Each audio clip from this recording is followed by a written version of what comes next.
From a founder's perspective, there's sort of like a checking of our emotions that needs to happen sometimes, of realizing like what the purpose of all this is, and it really is detached from results. But I've had to tell myself multiple times, like, I cannot let my like emotional response to what this is be based on like what happens on the field. The joy is in the process, and I think wins are really helpful for finding that joy, but I don't think losses are something that negates it either. From NCPR, welcome to Northwards. People, ideas, and conversations from and about Northern New York, Vermont, and beyond. I'm Mitch Teich. Support for the Northwards podcast comes from the J.C. Steiniger and M.E. McDonald Charitable Fund at Adirondack Foundation, in support of the Adirondack Foundation, building stronger Adirondack communities. Millions of kids play youth soccer today on pitches that are way better than the ones that I got to play on in the 1970s. I mean, in those days, if you won the coin flip, no joke, you had to decide whether you wanted to go uphill in the first or the second half. The first professional soccer game I ever attended was in 1977 between the New York Cosmos and my hometown Washington Diplomats. The Dips, as we called them. Really, go Dips! We said this. This was back in that brief window in the 70s when soccer took off in this country, and the players in that game I went to included some of the biggest names of all time. Germany's Franz Beckenbauer, the Italian Giorgio Canaglia, and this Brazilian guy. I think his name was Pelé. I wish I could share my memories of that game, but all I really remember is that there were lots of people there and that it seemed way more exciting than my Pee-wee soccer games. The internet tells me Pelé actually scored on a penalty kick that day and that the game was contentious enough that a fight broke out, maybe because the Cosmos were making fun of a team called the Dips. Anyway, soccer kind of fell off the map in the U.S. for a while, but it's been making a steady climb back in the last 25 years. Thanks to the U.S. national women's soccer team's iconic World Cup win in 1999, plus the continuing rise of the top professional league here, the MLS, which now includes the Pelé of the 21st century, Lionel Messi, and cultural touchstones like the TV series Ted Lasso and Welcome to Wrexham. But the big things aren't just happening at the highest levels. In Burlington, a team in American soccer's fourth tier is attracting attention globally for being the first club in this country to marry its responsibility to the sport to its responsibility to the planet. Vermont Green FC plays on a field whose largest banners read, "Climate justice is social justice." Their in-game announcements include recycling tips, and when fans use the bathroom, it's in an eco-friendly porta-potty that turns waste into fertilizer. And thousands of fans do show up, and the team wins games.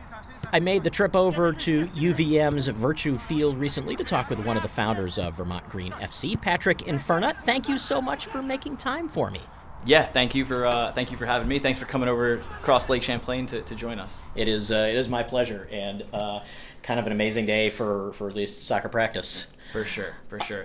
Well, let me ask a dumb question. How does one happen to found a soccer team? Man, well, it's not a dumb question. It's maybe a dumb answer. I think my friends and I, Matthew Wolf, who you just crossed paths with, going back to the beginning of this story, it was really a pandemic dream kind of thing. I think a lot of us probably found ourselves back in 2020 with a lot of spare time, maybe finding ourselves deep in thought. I think one thing that happened with us was really sort of with that time, we were sort of looking at what we do and what our careers and what our passions are, and starting to just evaluate like, what does all of this like mean? Like, what more can we do with this? I think it was just a very reflective time for many people. And Matthew and myself, we both work in soccer. Sam, who you'll meet, Sam Glickman, he was working in San Francisco in tech. And to kind of make this more concise, Matthew sort of had this idea of like, what if we built a soccer club that addressed global warming, climate change. I'm taking that like to the very most basic version of what this kind of originated as. And then we just sort of like, I grew up in Vermont, so Matt and I were kind of friends and knew each other sort of through the industry. He contacted me, he contacted Sam, he contacted a few of the other co-founders, and we sort of just dreamt up the idea. And it was always kind of this thing that we knew would be great in Vermont. This concept of a club that addressed global warming sort of developed more into something that was a little more concise of an idea that kind of formulated this environmental justice mission, not just how do we address climate change, but how do we address the root of climate change. Yeah, and then, I guess like something happened between then and now, and here we are, about to enter our third season. It sounds like you really it wasn't just a group of you, people, I mean, this really sort of taps into the whole Vermont ethos. Absolutely. I think there's one thing that we know for sure, and this is like the success that we've had with this club and sort of the joy that this club has brought is really, it revolves around this community. The idea of being, Vermont Green FC, this club that has an environmental justice mission, I think it could work some other places, but we knew that this was tailor-made for Burlington, Vermont. We're here entering our third season. The stands have been full for tons of our games. The people are really invested. The fans love the players, and they get engaged with the mission. Our partners are fantastic. It's really like this is one big community effort. And like obviously, I'll talk plenty about the work that Matt, Sam, and I do day to day, but it's really it's riding on the backs of a community that decided that this mattered to them and that they wanted to sort of attach themselves to, and that's something that the gratitude we have for that is I can't properly describe it. So you and Matt both worked in soccer. Sam worked in tech. None of the three of you worked in climate change. No. So we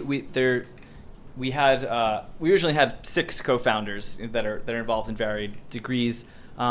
Keel Corey is still a co-founder. He's not been able to work on the club as much in the last year or so because he actually is working with a think tank based in DC, working on climate policy, things like this. He's an absolute all-star. He's from Bristol, Vermont, and he was a major part in establishing sort of the scientific end of how we addressed our things from net zero that take a ton of effort, but even down to like how we were going to engage with our community directly with that environmental justice lens. So Keel, who's not here today, is a massive part of sort of how we founded this. I gather you are somewhat connected to the Bundesliga, right? So one of the teams that's just been promoted to the Bundesliga, St. Pauli, exists as a social justice movement as well as a soccer team. And I was just reading a piece about them, and they were making the case that you can actually do both of those things and succeed in both of those things. Do you take a page from other teams in the movement? Absolutely. I think a big thing to understand about Vermont Green FC is that we always wanted to start a soccer team because we love soccer and we know soccer. But I don't think any of us would have ever been interested in just starting a team that played the game and tried to win trophies. Like it's like we love the game, but we don't love it that much. Saying that is a little. We actually do love it that much, but the point I'm trying to make is that I think like the mission side of this club is really that's where the core of the passion comes from. And to answer your question about other clubs, like this club has taken inspiration from tons of other clubs. St. Pauli is a fantastic one that's sort of a community led. Sort of punk rock. Like we have that. We try to find that ethos in how we do things as well, and not just in like visual identity, but in like how we carry ourselves, how we partner, how we engage with honestly like capital and things like this. These are really important. St. Pauli is a great one. Forest Green Rovers in England is a massive inspiration for us. We took a lot of things out of their book. We're certainly a different club. Like some of the things that we're prioritizing in our sort of environmental justice kind of mission are slightly different. Like for example, they're fully vegan club, which is fantastic. But we're in Vermont where we have Cabot and Ben & Jerry's sponsorships, and like we're companies that are addressing the impact of sort of those industries on climate, but also we have to speak to our community, and our community is addressing those issues in their own kind of unique ways, I think.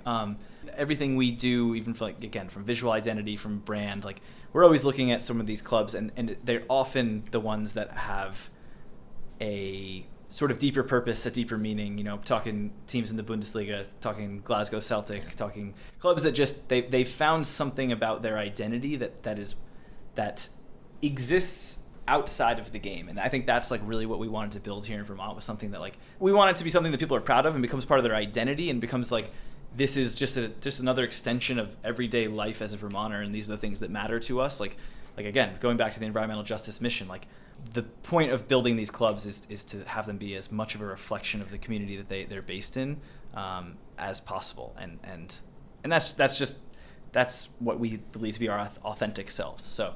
Do you think, I mean, you said you really do love it that much, Yeah. and your co-founders love it that much. Yeah. Do you think the mission part of it allows you to love it even more? Absolutely. That was, I think, my main point, is that like we've fallen in love with the game over and over and over again because of like what it can mean outside of like the results and these like fantastic players and learning about, just who they are, and it's really just attaching all of these sort of bonuses to the game that make us love the game that much more. Like us obsessively following the table of our own team is a testament to like a love of the game, but like more so a love of what this all is kind of compiled together. It does have to be a little crazy though to be at the point where you could be looking at the table and realize that is my team, like literally. It's the greatest thing ever, honestly. Like we're all fanatical soccer fans. But to have it be like ours because like it exists right here, I live right over there. You know what I mean? Like, so it's there's something about bringing this game to the people and bringing it to where you are. Like, no disrespect to loving the Premier League, which we all do, but like I can't put my hands on Manchester United. You know what I mean? I can't really influence the day to day in the ways that I think is like what we love about soccer is getting in these stands, getting on this field, being with our neighbors, being with our players, and that's what's just fun about this. Yeah. For people who aren't really familiar with how USL2 works, this is a summer length, May through late July, right? Yep. And it's technically a semi-pro league, which means these guys are all maintaining their college eligibility, right? Yeah, for the most part, the vast majority of them are currently enrolled college players. Mostly Division 1. We do have the Division 2 National Player of the Year, top player, and there's also a couple former professionals. So, yeah, USL League 2, it's semi-professional. It's designed to be a summer league for college players, but there are examples like professionals former professionals or other, or even sometimes younger, sometimes high school players are in this league, talented high school players. Yeah, so it's competing in the USL league system as well. They have 2 professional leagues that sit above this one. Major League Soccer technically sits above that. So yeah, we're at a pretty cool point in the soccer landscape where we exist within this professional kind of apparatus, but we're not professional. So there are 18 guys out there right now. By the time everyone's here, we have almost 30 guys. So okay. There's about 25 maybe out there today. Yeah. But I mean, how much do they know about the mission of this club and how important? I mean, obviously they want to be here because they want to play soccer. But is there a fit that you look for when you're bringing players in?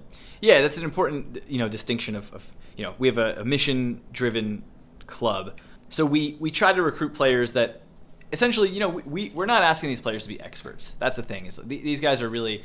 Many of them are hyper focused on their professional soccer careers. They want to become professionals, and they are just, to use a term we use, they are married to the game. But we ask at a minimum of these players that they show a willingness to engage with the mission. That they not just like read up on environmental justice and not just like read up on these social justice issues, but we also ask them to volunteer at the King Street Center, which is a youth center we volunteer at. We ask them to spend time with kids in the community. We ask them to, go to Green Up Day and things like that. Like it's really, we're not testing them and making sure that they're they're not getting quizzed on the kind carbon of the deep offsets. They're not. That's not what they're here to do. They're here to showcase their talents, and through that they become a vessel for the mission. Like because they are performing, because they are engaging with the community. When they get drafted and go pro, they carry a bit of this with them all the time. But yeah, it's really, I think we do look for players that are open to it, that have open minds, that have a lot of times it's guys that are studying environmental studies or science or something like that, and we've had success finding players that are open and willing to engage with the mission. Some get really, really wrapped in it. We've had players that really just dive head first, and others that are at the minimum. They're engaging with it, they're respecting it, and they're trying to learn. So with the sports part of it, you can watch the team rise up or fall down the table and decide whether it's been a successful season. How do you measure whether the team has been successful in its mission?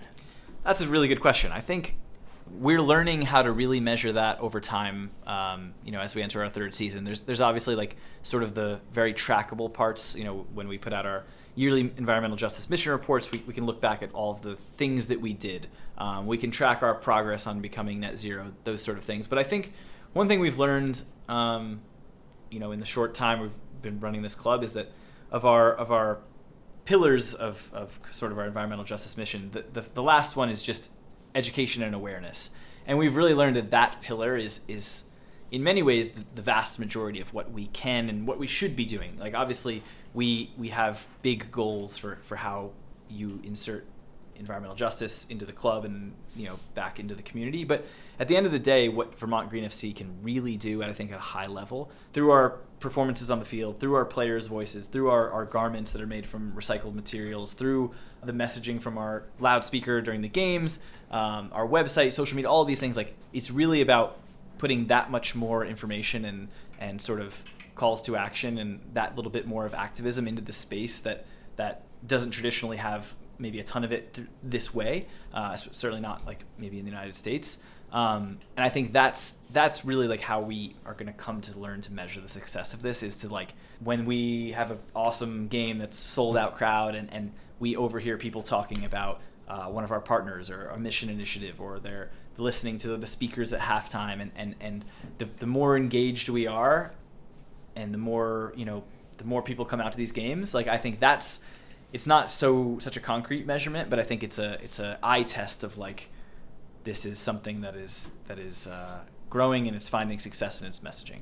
How do you deal with like the regular things that a sports franchise has to deal with that necessarily have like a sizable carbon footprint? I mean, you played a game last night in Boston, and obviously it takes gas and it takes a bus to get to and from. Yeah, honestly, it's going back to sort of the idea of the education and awareness pillar and how important that is really just being transparent about what is still sort of out of our hands. Like transportation is the number one thing we need to figure out a better solution for. That is both for our club, but also society, and I think that's like an important distinction of like this microcosm of what this club is trying to be. But yeah, like when we started the club, before we started the club, we always dreamed like, what about like electric buses, and like what about like like all these things that like sounded great on paper but just like aren't really accessible yet. It's a significant cost to our club to get to Boston twice a year, and Western Massachusetts, and Albany, and Poughkeepsie.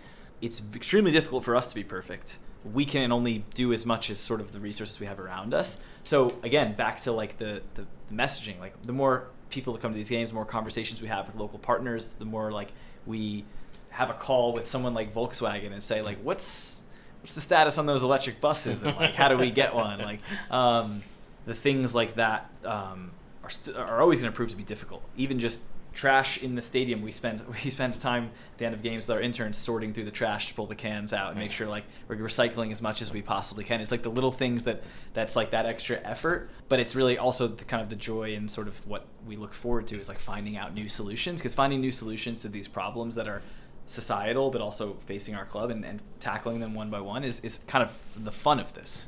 You gotta kind of wish that there was natural grass out there, right? Yeah, I mean, your last question, like we've had plenty of comments about like, you play on turf, there's like the little beads, like this is not a sustainable thing really, but it's really just using the spaces that are already available to us in our community, even if like maybe the root of them is still like that's part of and we're existing on a campus here at UVM that is prioritizing a lot of the things we're prioritizing. Yeah, and grass is tough as you go north. Like even you look in Europe, like Norway, Sweden, like outside of the biggest clubs that have kind of roofed stadiums, like they're using turf. But yeah, even I think I was reading recently, or I heard through the grapevine, that some sort of law is coming to Vermont where certain turfs are not going to be allowed. So again, it's another thing that needs a creative solution that I think we want to be part of, because we want our facilities and hopefully in the future, maybe we could have a stadium and have our own facilities.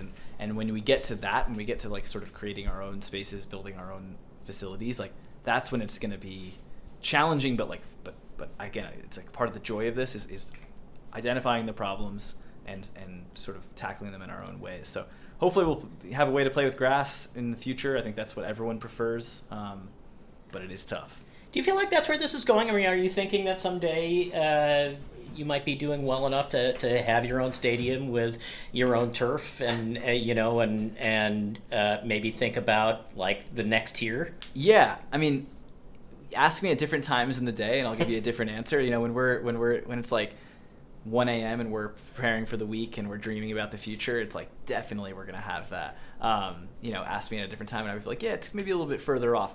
The growth of the game of soccer is still going, and I think it's not. I don't even think we're close to the ceiling. The 2026 World Cup will be massive. The growth of the women's game is massive. Like the game, the general. I've said this to many people, but the general football IQ, whether it's from Ted Lasso or Welcome to Wrexham or figuring out who Messi is, and like just generally speaking, like you walk around Burlington, I see kids in a full Messi Inter Miami kit. Like it's like, okay, that something changed in the zeitgeist in very recently. So communities are going to start engaging with their clubs in ways that reflects that. And I think we would love to have a facility of our own. We would love to see the game grow alongside even just like this place, like Burlington becoming a place that more people are coming to. Vermont is I think on a lot of people's radars, which is also, I think, going back to like this pandemic conversation of what people sort of started to prioritize in their lives.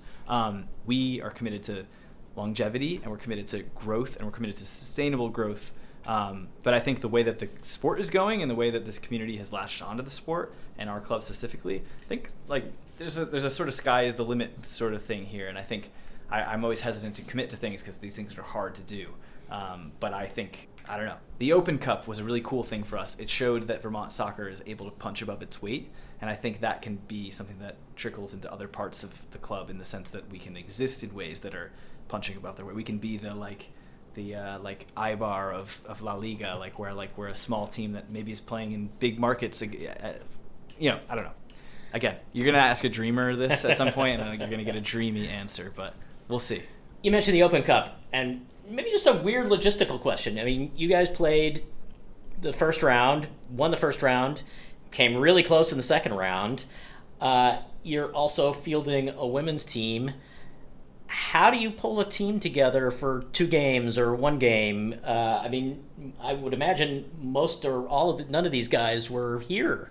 Yeah, so I'll start with the Open Cup. That was actually really a fun part of that process for us, was that a lot of, I don't know where this sort of came from, and this is something you should talk to Adam Pfeiffer, our head coach, about some point, but he'd heard for years that like college players weren't allowed to play in that tournament or something along these lines, but he did a lot of research with NCAA, with individual schools, with compliance offices, and found out that like it just wasn't really true. Like if you could get them, that they were allowed to play. Some of them were in their spring seasons, which I think is the root of that sort of.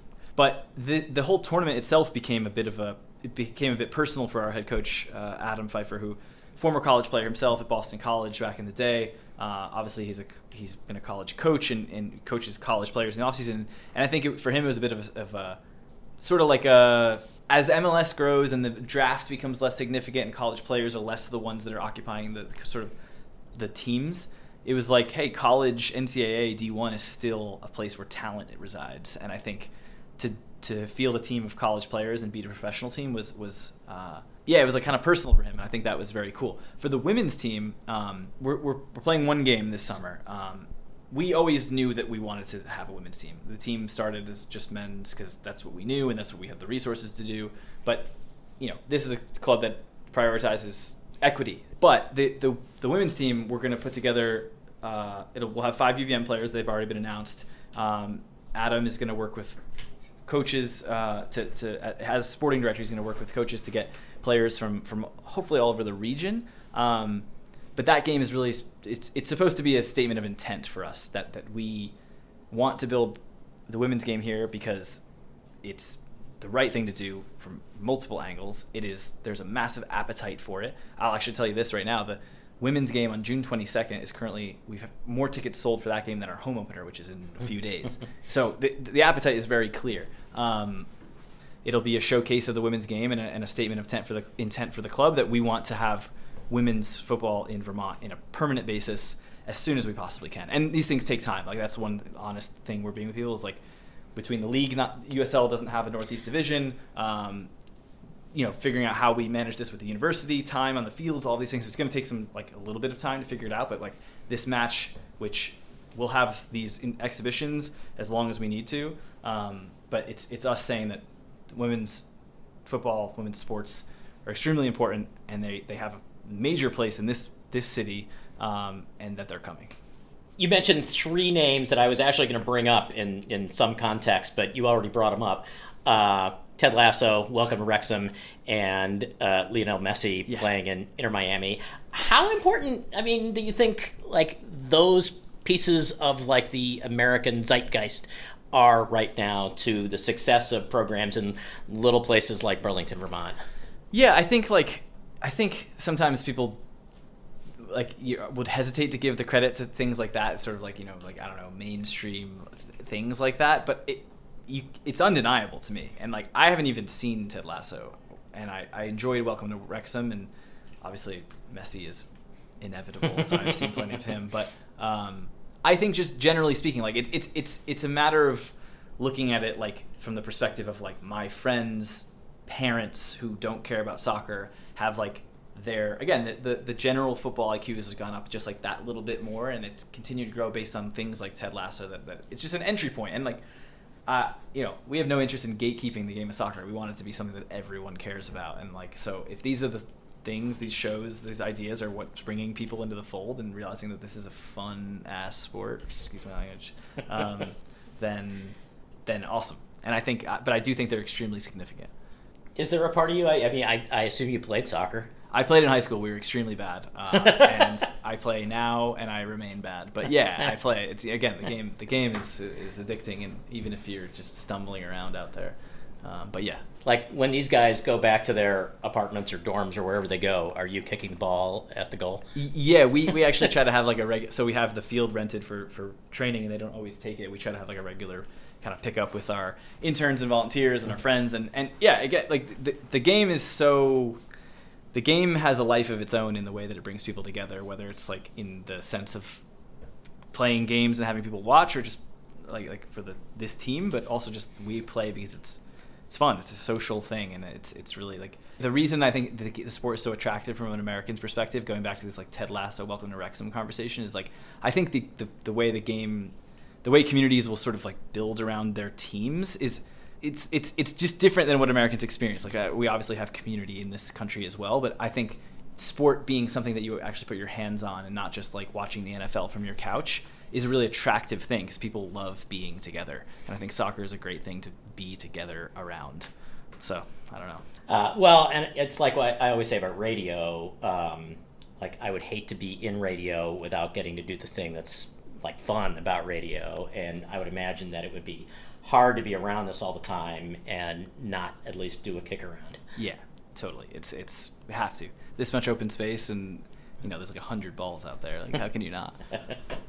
Do you ever? Like years ago when I was living in the Midwest and I was doing a story about, it was like the first state in the country to have a high school bass fishing tournament was Illinois, and I was living in Milwaukee, and I got hired to drive down and do a story about this. And I was asking like the kids that were on these bass fishing boats who all had been growing up fishing, like, is it, and they might not have been ready to answer it because they were, 16. But I asked them like if part of them, like the idea of taking something that they love to do for fun and attaching competition to it ever like played on their mind. Is it hard sometimes with all the love you have for this to come to work someday and seeing your team lose? Wow. Yeah. No, this is a funny thing. Luckily, this team has been really strong, and we've only lost, a couple times actually here in Vermont, which is a great thing. But yeah, I think there's from a founder's perspective, there's sort of like a checking of our emotions that needs to happen sometimes, of realizing like what the purpose of all this is, and it really is detached from results. Obviously, results are important. Results help get good players. They sell tickets, but the results can't really I've had to tell myself multiple times, like, I cannot let my like emotional response to what this is be based on like what happens on the field. And again, luckily these guys don't let us down that much. Not that losing would let us down. You can't be Mark Cuban down there. Yeah. Whatever. But no, I think the joy is in the process, and I think wins are really helpful for finding that joy. But I don't think losses are something that negates it either. So. Well, Patrick Inferna, may you have many more wins than losses anyway. Right on. I appreciate that. Patrick Inferna is one of the founders of Vermont Green FC. The Burlington-based soccer team plays in USL 2, the fourth tier of soccer in this country, in a season that runs from May through the end of July and mostly includes college players from around the country. You can see some photos from the practice that was going on while Patrick and I spoke and find out more about the club at ncpr.org/northwards. Producer Ethan Shanty claims he doesn't know much about soccer, but he did watch Ted Lasso, so here in added time, I'm going to send things over to our own Coach Beard for the closing credits. Northwards is an NCPR podcast production. The show is written, edited, and produced by Mitch Tyke with digital production supervision by me, Ethan Shanty. Caitlin Kelly handles our social media, Bill Hanel is our digital director, and Doyle Dean is our production manager. Music is by the Wickmore Jazz Trio of Plattsburgh. To support this show and find more podcasts, visit ncpr.org. This is NCPR, North Country Public Radio. Come inside, come inside, come inside.